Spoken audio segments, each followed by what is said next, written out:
dusome ijambo hano mu gitabo cya Zaburi ngaho pastor oze yasohotse ngaho revera nadufasha gusoma ni Zaburi ibice ni 91 no ku murongo wa 14 ararangiza nyine wa 16. Ni Zaburi ni ibice 91 ni verse yayo y'14 arangiza umurongo w'16. Reka dusome. Aravuze ngo kuko yankuze akaramata nico nzamukiriza, zamushira hejuru kuko yamenye izina ryanje, azanyambaza nanje mwitabe, zabana nawe mu makuba no mu byago, nzamukiza muhe icubahiro, nzamuhaza uburame kandi nzamwereka agakiza kanje. Amen. Amen. Mana turagushimiye, Mana turaguhimbaje kuri uyu mwanya duhaye, turashima ubuntu bwawe, turashima imbaraga zawe rwose, turagushimiye kuko watugiriye neza rwose mwami. Duhagaze hano kuvuga ijambo ryawe, idushoboye ntitubashije, ariko turifuza gushoboreshwa nawe no kubashishwa nawe. Dore ubwoko bwicaye hasi bwo kumva ijambo ryawe rwose mwami, bagire neza ubafashe, imbaraga z'ubuntu zibane natwe mu izina rya Yesu mwami wacu. Amen. Dushimye Imana muri uno mugoroba wa none kuko Imana yacu yatugiriye neza kuva mu gitondo tukaba tugeze kuri uyu mwanya, turi imbere y'amaso y'Imana cyangwa se turi mu nzu y'Imana duha twumva ijambo ry'Imana. Ntitwareka gushima Imana, Imana nishimwe. Kandi ijambo ry'Imana muzamana ryo niryo rizadufasha kuja mu bwami bw'Imana ku bantu baza baryumva. Jewe ndi mu gutekereza nkareba nkabona ngo abantu ndi bari mu kumva. Mu gitondo batubwiye amagambo y'Imana, batubwiye kuba maso, batwigishe ngo tuba maso, ngo dukanguke. Iyo umuntu ari maso azasinzira, uzuryama ugasinzira uburi mu bitotsi, ariko bagukangura ukaba maso. Ariko atubwiye ngo kuba maso yo mu mwuka. Njyewe ko ndabona abantu barasinziriye mu mwuka, abantu barasinziriye mu mwuka.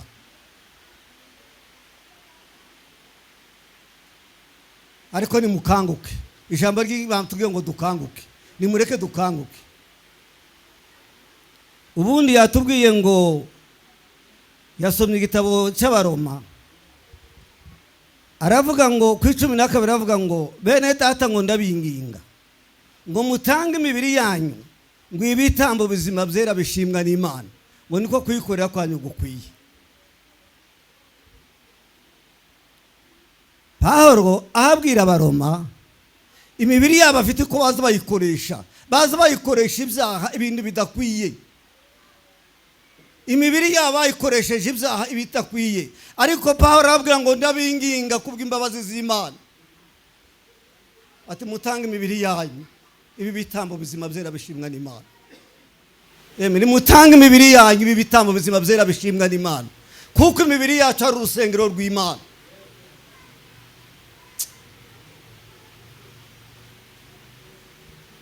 Imibiri yacu ni urusengero rw'Imana, umubiri wawe ni urusengero rw'Imana, umubiri wanje ni urusengero rw'Imana. Ariko abantu imibiri yabo ko bayikoresha bidakwiye, nico gituma abantu basinziriye.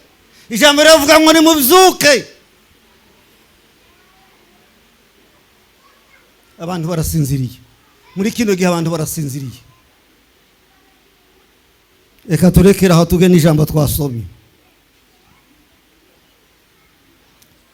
Twasomye ngo gukunda Imana akaramata. gukunda Imana akaramata. Tuvugaho birebire. Muzi kino gitabo cya Zaburi twasomye cyanditswe n'abantu benshi.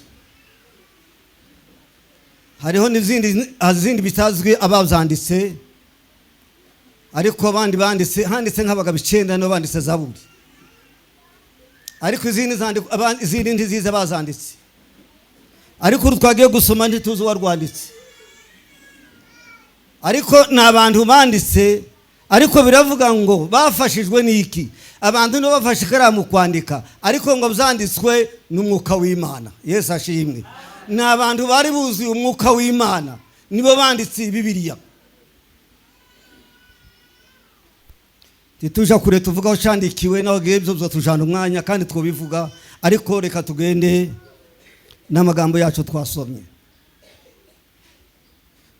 Twasomye ngo gukunda Imana akaramata.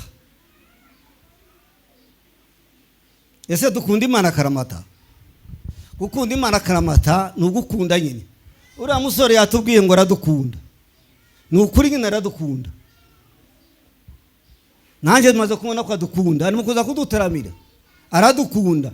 Ntiwoza gutaramira udakunda.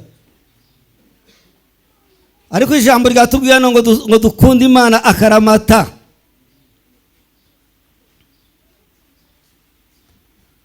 Hariho nk'amagambo nkangahe ushaka kuvuga hano yavuze ngo dukunda Imana akaramata.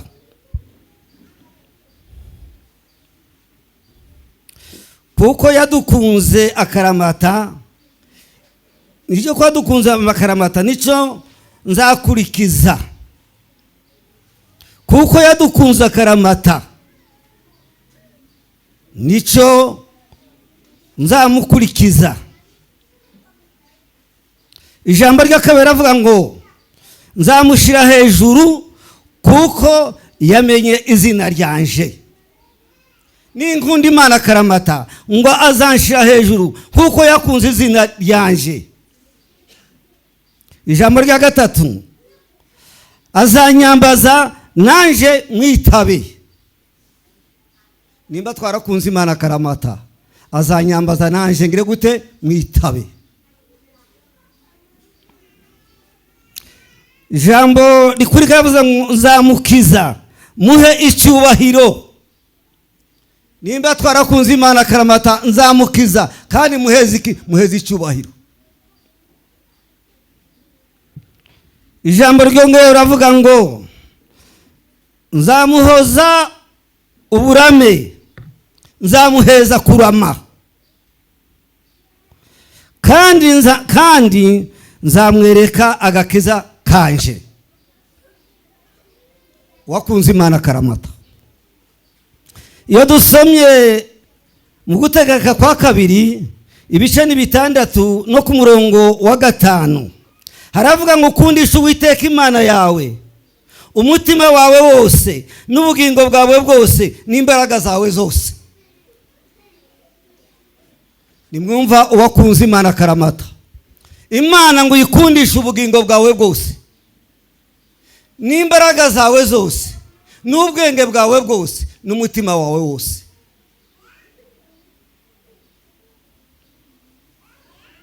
Ese uko dukunda Imana gutyo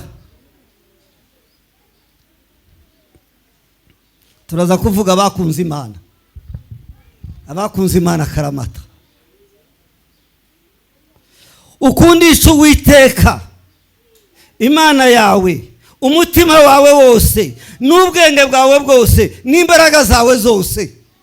Biravuga ngo nimba ukunda Uwiteka n'imbaraga zawe zose, ariko tumuvuga ngo turamukunda ariko ntitumukunda, tukamukunda hamwe gusa. Reka mbabwire ko tumukunda Imana ngo dukunda Imana akaramata, tukamukunda tukamubyinira hano, tukabyina hano, ariko abantu bananiwe kumukorera. Abantu bananiwe kumukorera uko nditumukunda. Iyo umuntu akunda ikintu, ukunda Imana, dukwiye kwikundisha mu mutima wacu n'imbaraga zawe n'ubwenge bwawe, birya byose zirya imbaraga zawe. bankuvugaho urimo kwirirwa Imana ikagufasha yaguhaye imbaraga ukagenda ukirwa mu kazi ukagira ukwezi ukagira amezi 2 umwaka ugashira ariko ukananirwa kwikorera ariko ukavuga ngo ukunda Imana kitaba urimo kubesha niki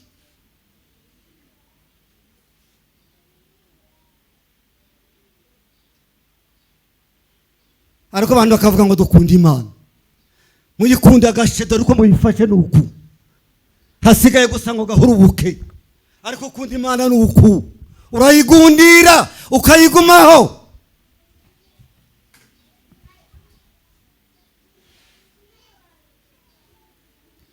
bene data ukunda Imana akaramata ngo izimushyira hejuru izi kuzamura nubwo uri umwana muto ikagushyira hejuru ariko nimba uyikunda ukayikunda no mu bikorwa kitabana mu gukunda Imana uruhande rumwe umuntu aba akagira umwaka adatanga icyacumi ariko akavuga ngo ukunda Imana kurihenda kurabesha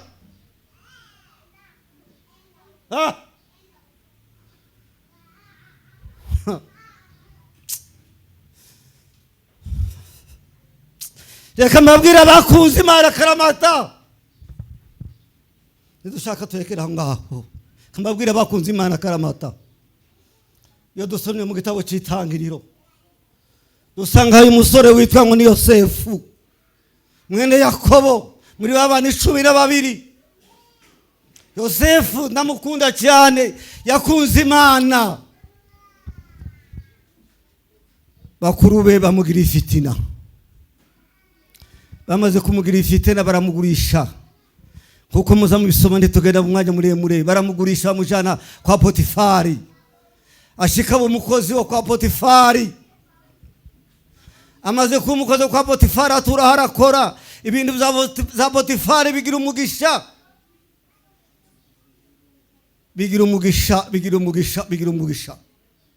abo umukozi wo kwa Potifari amaze kuba umukozi wo mu nzu kuko namwe muza abakozi akinjira mu nzu buri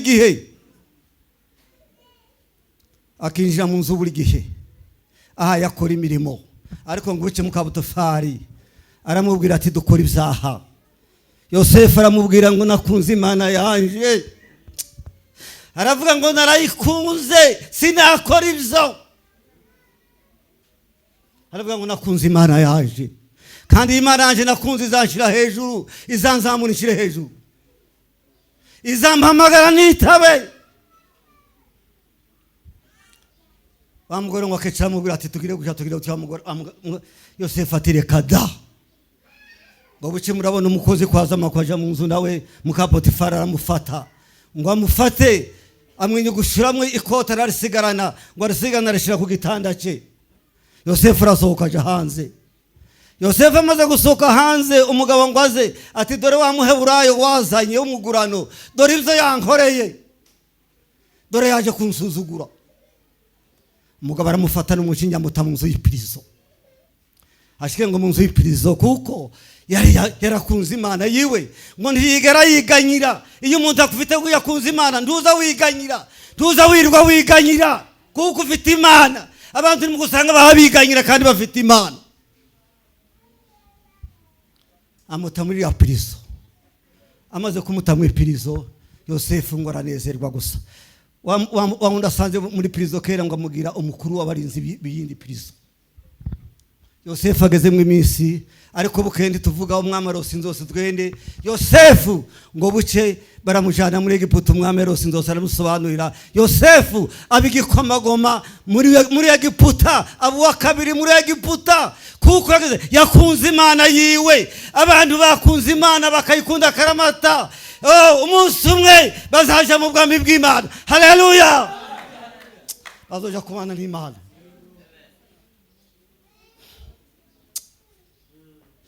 abakunze Imana akaramata umunsi umwe azaja kubana n'Imana uwo munsi muzabimenya abakunze Imana n'abatarayikunze igihe kiri hafi bene data umuntu wakabiye uyu mugabo nzamukunda Iburahimu yakunze Imana akaramata Iburahimu murabizi nawe yari umusaza ageze mu zabukuru nta mwana afite, bukeye Imana imuha umwana wo mu busaza, umwana umwe w'ikinege. Ariko Imana iramubwira ngo Aburahamu, genda utanga Isaka abe igitambo. Iramubwira ngo genda utange abe igitambo. Aburahamu ijoro ngo arageranya agapima, akagira gutya ku muzani, yagira ku muzani Isaka akazamuka.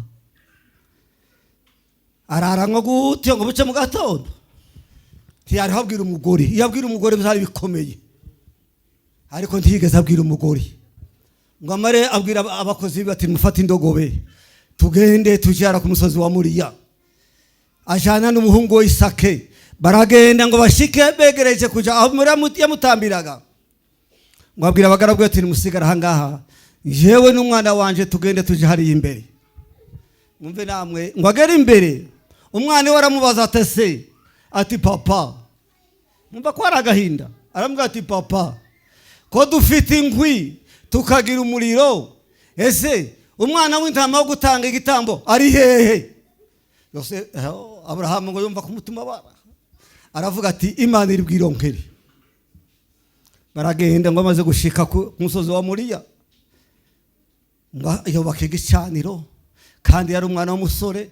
Yubaka igicaniro, amaze kubaka igicaniro afata Isaka amuhambira ngo amaguru n'amaboko, yo muri mbugita yiwe igeyo ngo amushinje.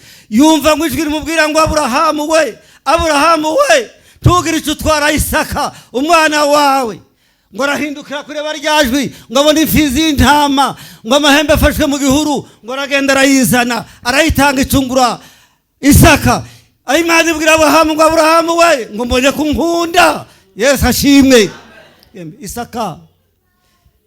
Isaka watanze umwana wiwe, ariko harunanirwa gutanga 1000, 10 mukamuha mushiba. Muraje he? Ko muraje he bene data? Ko muraje he? Aburahamu yatanze umwana w'ikinege agira ari umwe. Je uwo mbwira afite abandi 10 ngo ntanga umwe sinakwemera. Ariko bene data ko muraje he? Ariko ko muriba?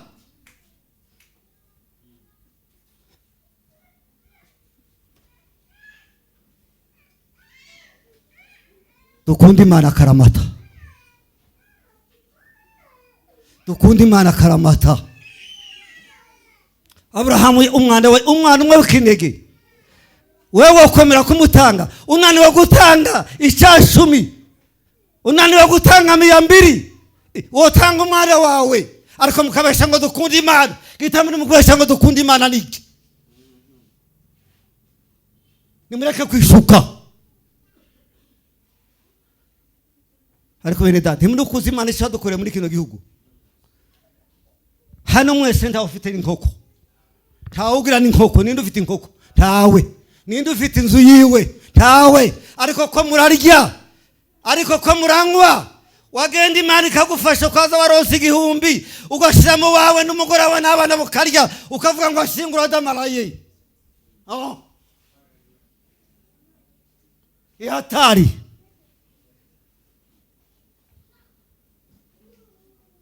Mureke mbabwire, imugerageze Imana. Imana yadukwiriye haruguru, iratuzana mu gihugu cy'abandi. Jewe ndi mukubona nk'abantu bamwe amahuza aruzuye mu nzu. Umuntu turimo kwinjira mu gitondo akazana ihuza imwe, twasohoka akazana indi. Ariko yemewe, ariko ngo bamubwira ngo rakorera Imana, ngo nta faranga mfite. Ese uyu munsi woje arangata zirahuza uzosigarahe? Ariko umunsi woje irangata wakoreye Imana, abavandimwe n'inshuti ngo bazoguherekeza, nibamara ngo bigarukire, ariko uzosigarana n'imirimo yawe. Imirimo wakoreye Imana, imirimo nakoreye Imana. Icyo gitabo navuze ngo abantu ntibari kumva ijambo ry'Imana.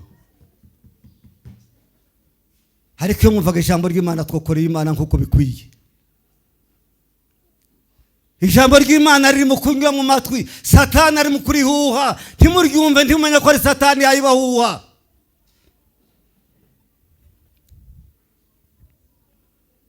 Ariko yeme mutekereze nko kugira umwaka Imana yagufashe ntiwarwaye, kuraje mu kazi buri munsi, ariko ubuze nishimwe ryo kuzana gushima Imana ati Imana warandinze uyu mwaka. Ariko dore nuko gusa iyi mirindi zo tugeza hehe?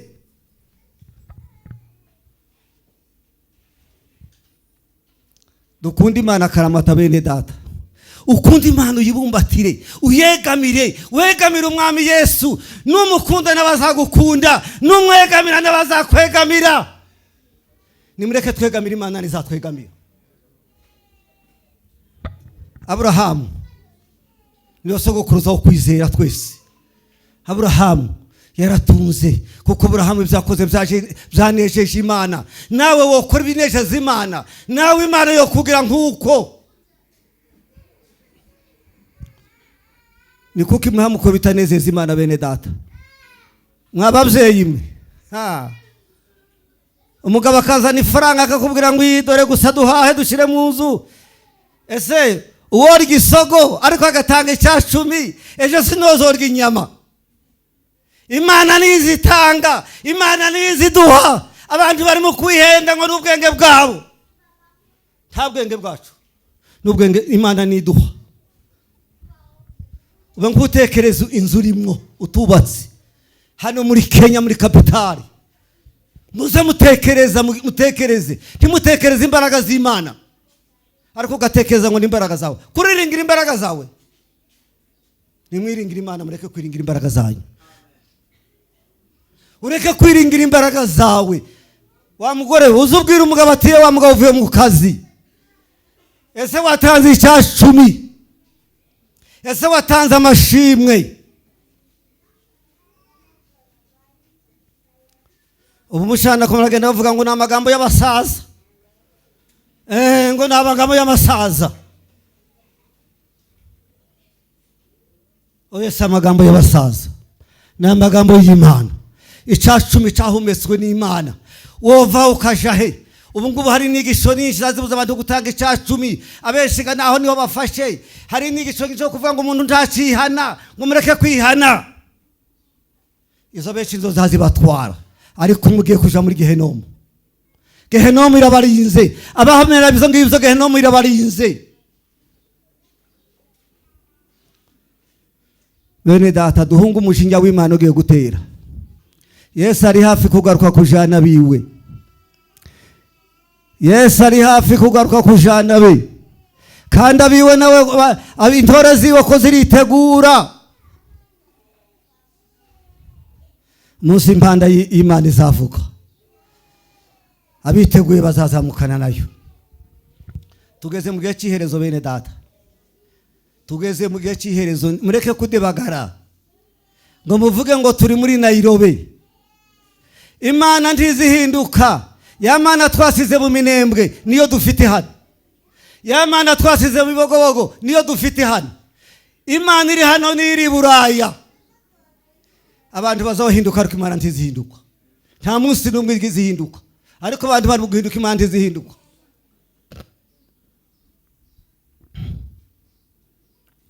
Ntizihinduka bene data ni yayindi, kandi icyo yavuze iba yavuze.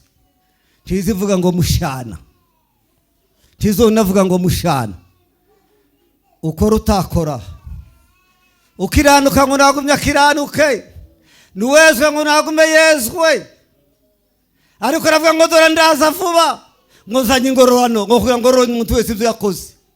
Bene data, abandi bazogororerwa bibi, abandi bagororerwa byiza. Uko niko bimeze. Ibyo wakoze nibyo uzogororerwa. Buri umuntu hagira marahika wiwe buri munsi azafata ikaramu. Nimba utabizi, buri munsi tugira marahika azafata ikaramu akandika imirimo yose wakoze. Buri munsi ntazahwema. nimba wakoze bibi ikaramu kwiravuga, nimba wakoze byiza ikaramu kwiravuga. Ariko bene data, icyo mbifuriza ni ukugira ngo dukore byiza. Nimwihane, nimwihane, nimwihane.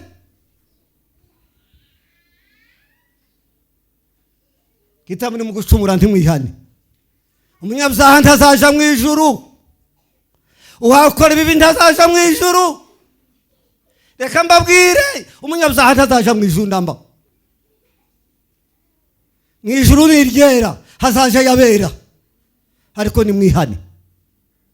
Ni kuki mutari mu kwihana? Murabibyi, turabibyi ko turiba. Nimba duhaturike 10, nimba mpaye nkirya ndi umwibyi, nawe nimba hawo kirya uri umwibyi. Ese umunsi uzohamagarwa cyangwa se umunsi nzohamagarwa, ese bazavuga iki mwene data? Imirimo yawe izavugwa ite? Imirimo yawe izavugwa ite?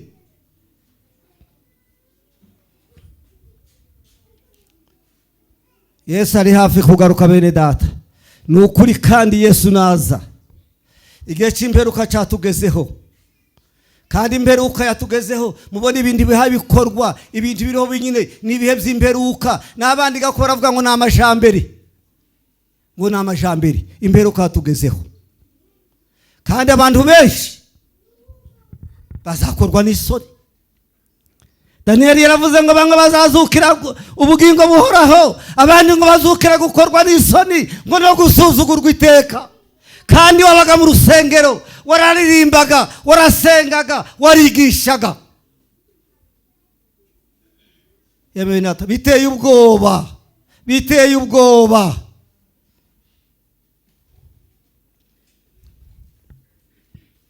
Biteye ubwoba, biteye ubwoba. Yesu ari hafi kuza, ariko nimureke tumunambe tumugundire, nimureke dufate kuri Yesu, tumwegere nawe aratwegera.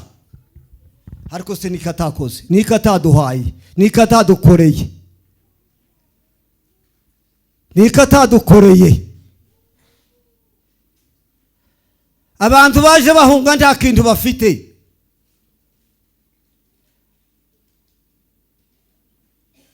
Naho urutsibaraka nambaye akarato gashaje, nambaye ipataro ishaje n'igikoti cyabusoka, ariko nari mfite izindi.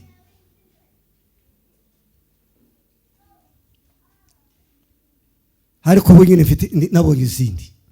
Muzamugira ngo Imana se, Imana irahari. Imana ishobora kugutunga agatoki ngo wowe uranambika ukandambika. Imana si umuyinga. Ariko gusa icyo dukora nuko tudakiranutse.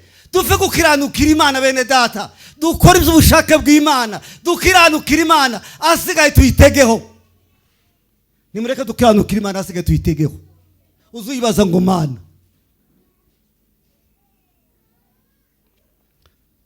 hari umugabo umwe ngo aza kuja gusenga, akaja gusenga, agasengera ijambo, akaja gusengera ijambo, akaza gusengera ijambo, akarisengera, akavuga ati Mana, Mana. Ariko ngucimara bwatese uyu muntu atakira.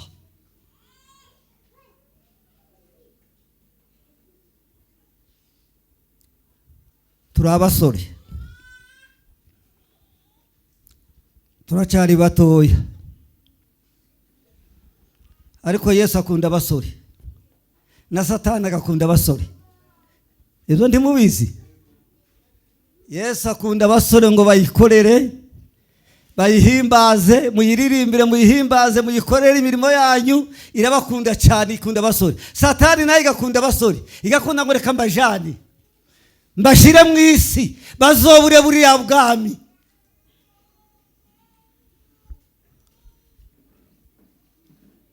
Biragoye bene data kuzabura ubwami. Twari mu nzu y'Imana, twabaga mu nzu y'Imana, twazaga turirimbira Imana, yemewe. Ya ndirimbo yaravuze ngo baravuze ngo nje ndari mu kapasiteri, jewe nari umwarimu w'ikanisa, jewe narinde, ngo ariko none nasigaye nabuze inzira. nabuze inzira. Dukunda Imana akaramata. Gukunda Imana akaramata ni ukuyikunda, uyikundisha ubwenge bwawe n'umutima wawe wose n'imbaraga zawe zose. Izo mbaraga yaguhaye Imana zikundisha Imana. Kuzikundisha Imana ni ukuyikorera, ni ukuyikorera bere data. Gukunda Imana ni ukuyikorera. Si ukuvuga gusa ngo nkunda Imana, ngo ngende ngo nkunda Imana. Uzuvuga ngo njyewe nkunda Imana. Gukunda Imana ni ukuyikorera. Ijambo rya mbere ukirinda ibibi, nta kindi. Wirinde ibibi kandi ukorera Imana, asigaye witegeho uyihorera gusa. Ariko nimureke tureke kuvanga. Abantu bari mu kuvanga bene data. Ukuguru kumwe kuri hanze, ukundi kuri mu nzu y'Imana. Pawulo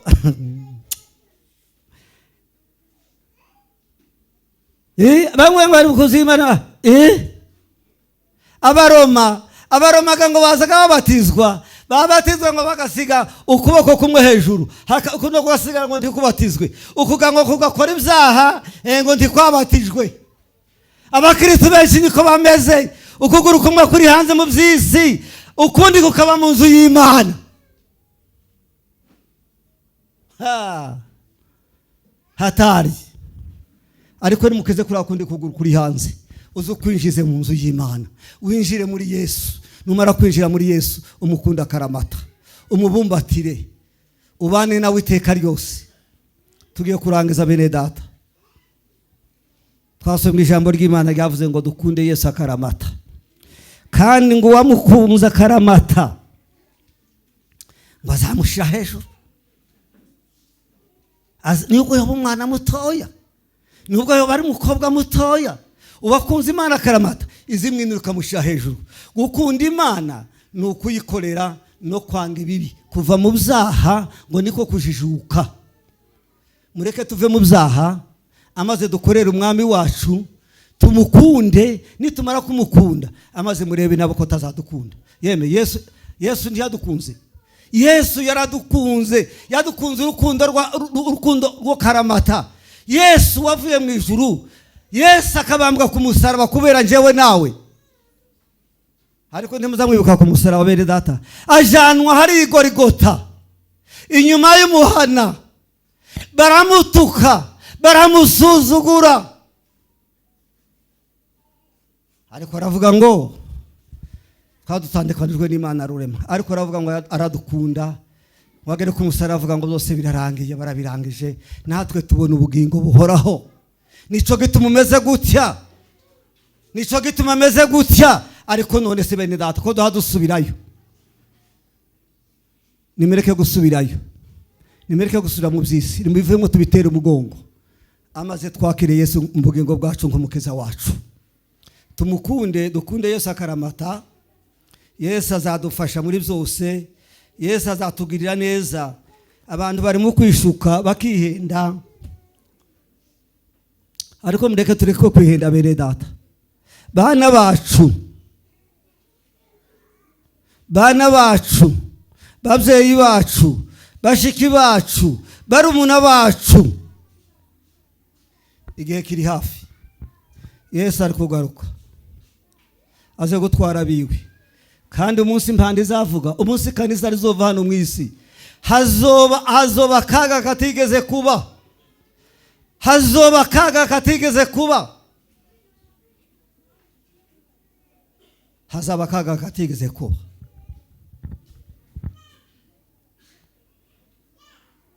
Muzi inzige, ni ibisimba bimwe by'inzige byitwa ngo ni inzige, nubwo mutobimenyera abana, ariko bizabigera ku musozi uriho ibyatsi bikawurya ukama wuma, ugashira nduse kubona nakatsi nakamwe. Byaja ku biti bifite amababi kamwe bigashira. Ariko umunsi w'ikanisa rizogenda, izo nkoni zo zizoza gutesa basigaye, ngo zo bazifite imbori, ngo ku murizo wabo zikoma abantu ngo zo kwita hirya no hino bajarajara buriyo baje. Biteye ubwoba, kandi bari mu itorero ry'Imana. Wabaga mu itorero ry'Imana waza gurimba ugahimbaza, ukaririmba ukabyina ishati karoba. Ariko bene data, ndabinginga nkuko Pawulo yavuze, ndabinginga kubw'imbabazi z'Imana, kubw'imbabazi z'Imana nimureke dukorera Imana, twitangira Imana, mureke dukorera Imana bene data. Ndabinginga nyabona barumuna bacu ko turabereka inzira ija ku musaraba, inzira ija mu ijuru, ariko ntiduha tubayobya. Ntukazuzana ifaranga gusa ngo urye n'umugore wawe n'abana wishime uvuge ngo ashishingo nuko ndarangije. Oya, kandi Imana ntihaye kwakanisha. Nimba watahanye 500 ni 50 utanga, nimba watahanye 1000 ni 100 utanga.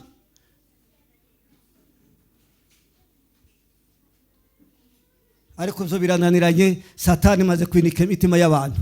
Ariko bene data, nyuma yaho hari ibyago. Ariko ko bababwira ngo nimuhunge uriya mushinga ugiye kubuza, nimuhunge rwa rupfu rurarutwegereza, mureke duhungire muri Yesu, tuje muri Yesu. Nta handi twabona amahoro ni muri Yesu, nta handi twabona amahoro ni muri Yesu. Hari umugore umwe, reka ndangize, hari umugore umwe mu generali. Uwo mu generali yaratunze cyane cyane cyane cyane, ariko umugore wiwe ngo akabura amahoro. Akamubwira ngo nagenda akamugurira imyenda ate nta mahoro mfite. Akamujana mu modoka bakagenda batembera, akamugaruza akamuga ati mugenda, ariko nta mahoro ngira. Atura gutyo uwo mugore ati singira amahoro. Ngo bucabwira umugabo ati genda undebera pasiteri. Mugabo aragenga ngo atubiya pasiteri, baza baramusengeye, ngo amare kumusengera ngo yumva icenga ducara ku mutima ngo kiratibutse, ngo gitibuka aravuga ati mbonye amahoro. Aravuga ngo ndahandi amahoro aba ni muri Yesu. Abafite Yesu ngo bafite amahoro. Nubwo wowe uri umukene ufite amahoro, nubwo wowe urara ufite amahoro, nubwo wogira ihuzi mufite amahoro. Ya mahuzo yari afite ngo yanza kuyatanga yaheza abandi, ati nabonye amahoro, ndumvishe mfite amahoro, ngo ntiyaza agasinzira, ariko ngo arasinzira.